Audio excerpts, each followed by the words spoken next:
Hörmətli izləyicilər, A-Marketdən hər birinizi salamlayırıq. Bugün sizinlə gündəlik bazar analizini paylaşacağıq. Bildiyimiz kimi dollar indeksində 22 dekabr tarixində satış siqnalı yaranmışdı. Belə ki, texniki analiz nöqteyi-nəzərdən bizim sistemimiz artıq 22 dekabrda dollarda satış siqnalını göstərmişdi. Belə ki, dollar indeksi həmin günün ikinci dəstək səviyyəsinin altında bağlanmışdı. Bu da bazara satıcıların daxil olduğunu göstərirdi və hal-hazırda da satıcılar bazarda sanki dominantdır. Lakin 24 dekabr və 26 dekabr tarixində və bugün içərisində dollar indeksi range içərisində ticarət olunur və bugün içərisində dollar indeksi bugünün birinci müqavimət səviyyəsinin qırıb onun üzərində bağlanmazsa, biz hələlik dollarda satıcıların daha güclü olduğunu söyləyə bilərik. Əlavə olaraq bildiyimiz kimi, keçən həftə Amerikada ümumi daxili məhsul 4,3% artmış oldu ki, bu da dollar indeksini yuxarı yönlü dəstəkləmiş oldu. Eyni zamanda Amerikada inflyasiya 2,6% açıqlanmış oldu. Yəni bu gözləntinin altında olmuş oldu. Hansı ki 3,1% inflyasiya gözlənilirdi. Lakin nəticə 2,6% olmuş oldu ki, bu da inflyasiyanın aşağı düşdüyünü göstərir. Lakin əmək bazarında isə işsizlik səviyyəsi hələ də 4%-in üzərində olduğuna görə federal ehtiyatların yeni ildə yenidən faizi aşağı salacağı ilə bağlı gözləntiləri artırır ki, bu da dollar indeksinə uzun vədədə aşağı yönlü təzyiq etmiş olur. Lakin hörmətli izləyicilər, texniki analiz nöqteyi-nəzərdən qeyd etdiyimiz kimi, nə qədər ki dollar indeksi bugünün birinci müqavimət səviyyəsinin üzərində bağlanmazsa, biz hələlik dollarda satışın davam edəcəyini söyləyə bilərik.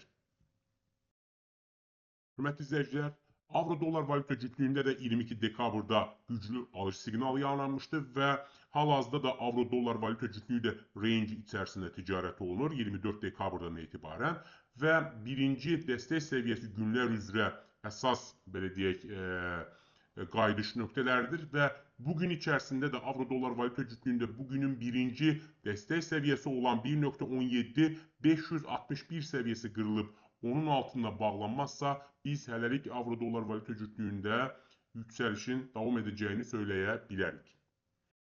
İngilis funtu və dollar valyuta cütlüyündə də 22 dekabrda başlayan yüksəliş trendi davam etməkdədir və İngilis funtunda da 24 dekabrdan etibarən range ticarəti müşahidə olunur. Təbii ki, valyuta cütlüyünlərində range ticarətinin olmasının əsas səbəbi ilin sonu olması və bayram əhval-ruhiyyəsinin olmasından dolayı ticarət həcmləri daha azdır və bu da valyuta cütlüyündə range ticarətinə səbəb olur və İngilis funtu və dollar valyuta cütlüyündə də bugünün birinci dəstək səviyyəsi olan 1,34751 səviyyəsi qırılmazsa və qiymət həmin səviyyənin altında ticarət edilməzsə, biz GBP-USD valyuta cütlüyündə yüksəlişin davam edəcəyini söyləyə bilərik. Qızılda da 22 dekabrda başlayan yüksəliş trendi sanki bugün başa çatmaqdadır. Belə ki, bugünün birinci dəstək səviyyəsi olan 4486 dollar səviyyəsi qırılıb və əgər qızılın qiyməti bugün bu səviyyənin, yəni 4486 dollar səviyyəsinin altında bağlanarsa, biz qızılda aşağı yönlü korreksiya gözləyə bilərik. Lakin bildiyimiz kimi uzun vədədə qızılda hələ də yüksəliş trendi dominantdır və qızılda hər aşağı yönlü korreksiya əslində alış üçün fürsətlər yaratmış olur.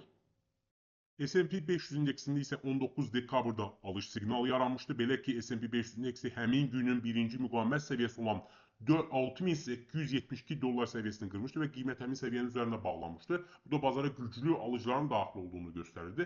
Təbii ki, bunun başlıca səbəbi Amerikada inflyasiyanın aşağı açıqlanması, eyni zamanda ümumi daxili məhsulun son rüb üzrə 4,3% açıqlanması ümumi olaraq səhəm bazarına müsbət təsir etmiş oldu və S&P 500 indeksi günlər üzrə 19 dekabr tarixindən etibarən yalnız birinci dəstək səviyyələrinin üzərində ticarət edilib və bugün içərisində də S&P 500 indeksi bugünün birinci dəstək səviyyəsi olan 6966 dollar səviyyəsini qırmazsa və həmin səviyyənin altına bağlanmazsa, biz hələlik S&P 500 indeksində yüksəlişin davam edəcəyini söyləyə bilərik.